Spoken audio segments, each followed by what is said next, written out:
Bonjour à tous, le grand dossier, le zéro artificialisation nette.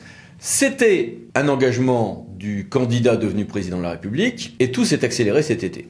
France Stratégie a fait un gros rapport technique intéressant de 54 pages sur comment arriver techniquement à ce zéro artificialisation nette et le gouvernement lance une instruction extrêmement sévère cet été pour mettre en œuvre ce zéro artificialisation nette avec une forte pression sur tout ce qui est extension d'urbanisation, réhabilitation du bâti existant, lutte ferme contre les logements vacants, priorité à la densification, là où il y a déjà des transports, des équipements collectifs, et puis pression très forte sur les SRADET, les SCOT et les PLU. À ce sujet, 5 questions à monsieur Jean-Philippe Strebler, que je remercie d'être avec nous. Et tout d'abord, première question, en droit, ce nouveau principe a peu de valeur juridique, mais l'État n'est pas sans moyens. Depuis longtemps, dans le Code de l'urbanisme, il est prévu que l'action des collectivités publiques, coordonnée entre elles, doit tendre vers une utilisation économe des espaces. Utilisation économe ne veut évidemment pas dire zéro artificialisation, mais zéro artificialisation est une forme d'utilisation particulièrement économe des espaces agricoles, naturels et forestiers. Les ministres disent désormais aux préfets, soyez fermes, soyez vigilants, accompagner les collectivités. Il ne s'agit pas forcément de passer au zéro artificialisation du jour au lendemain, mais l'instruction, la consigne est quand même très claire. Il faut tendre vers cela en mobilisant les outils nécessaires, le cas échéant. Alors certes, ceux qui sont mentionnés sont des outils notamment issus de la loi Elan, les grandes opérations d'urbanisme, les opérations de revitalisation du territoire, les projets urbains, les projets d'aménagement partenariaux, outils qui ont plutôt vocation à trouver, à se développer au sein des agglomérations, des grands territoires, alors qu'on sait bien que la consommation de terres agricoles, naturelles et forestiers, d'espaces agricoles, naturels et forestiers, se fait aussi, voire surtout, dans les espaces ruraux. Merci. Et face à cela, quelles sont les marges de manœuvre des acteurs territoriaux ?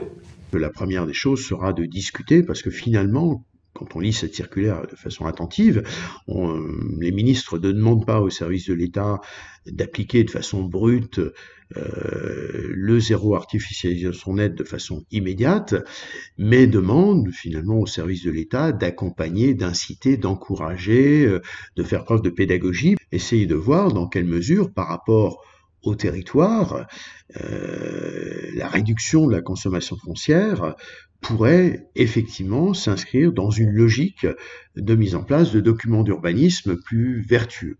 De leur côté, les collectivités territoriales auront tout intérêt à préparer un argumentaire, estimer les évolutions de population, la décohabitation des ménages, traduire tout cela en nombre de logements, en réalisation de logements dans un contexte vertueux de consommation raisonnable de l'espace pour réaliser ces logements.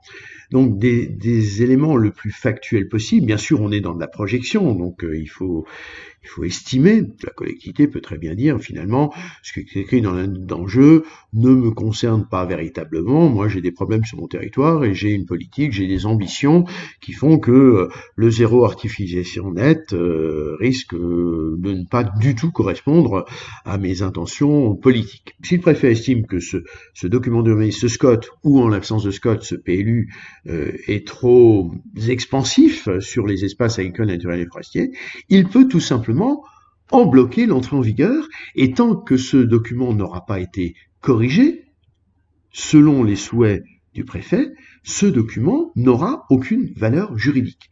Et là, la collectivité se trouve totalement coincée, et elle n'a que 2 ou 3 solutions finalement qui s'offrent à elle. La première, c'est d'obtempérer. Deuxième solution, à l'autre extrême, c'est de contester cette décision du préfet, puisque cette décision lui fait grief, bloque l'entrée en vigueur de son document, et l'aller devant le juge. Sauf que aller devant le juge, c'est pas forcément gagné d'avance, et surtout, du point de vue des services de l'État, on peut faire traîner les choses très longtemps. Troisième solution, ma foi, c'est d'aller discuter ou rediscuter avec les services de l'État pour essayer de les convaincre qu'il y a une solution intermédiaire. Dans ce cadre, comment voyez-vous l'avenir? Est-ce que l'on va vers des constructions plus verticales ou juste une densification là où il y a des dents creuses ou...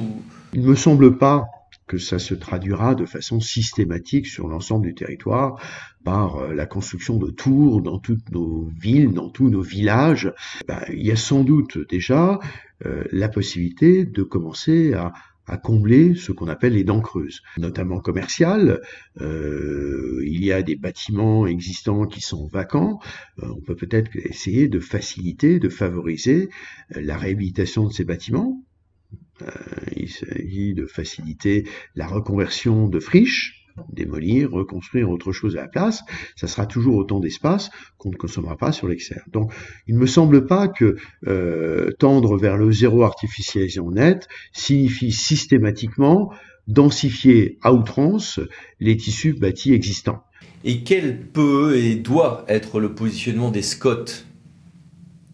Déjà, d'expliquer qu'ils ont prévu un certain nombre de choses et que finalement, si les PLU sont compatibles avec ce qui est prévu dans le SCOT, sauf à démontrer que le SCOT est désormais illégal, c'est déjà pas mal si les PLU s'inscrivent dans une logique de compatibilité avec ce que le SCOT a prévu. Ce sont aux SCOT eux-mêmes qu'on va demander d'être vertueux. Ils ont au-dessus de la tête l'épée de Damoclès du blocage de l'entrée en vigueur du SCOT si les services de l'État estime que ce SCOT n'est pas assez vertueux, sachant que les SRADET eux-mêmes, qui sont en cours d'approbation par les régions, très souvent comportent des dispositions tendant à une consommation économe des espaces agricoles, naturels et forestiers, avec lesquels les SCOT auront l'obligation eux aussi d'être compatibles.